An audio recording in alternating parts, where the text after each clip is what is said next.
Hi! Us here at Camp Kawartha Development have been hard at work creating toad abodes for our local neighborwood.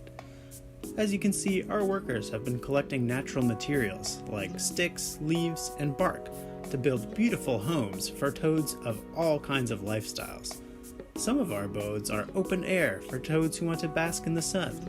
Others have beautiful decorations and are located close to some tasty insects. Some of our abodes are well camouflaged, blending in with their environment, for toads who want to make sure that they are staying extra safe.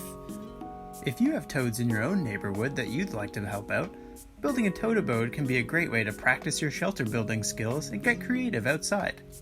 Once you've found a nice spot, collect some of your natural materials, and you're well on your way to building the perfect home for the perfect toad.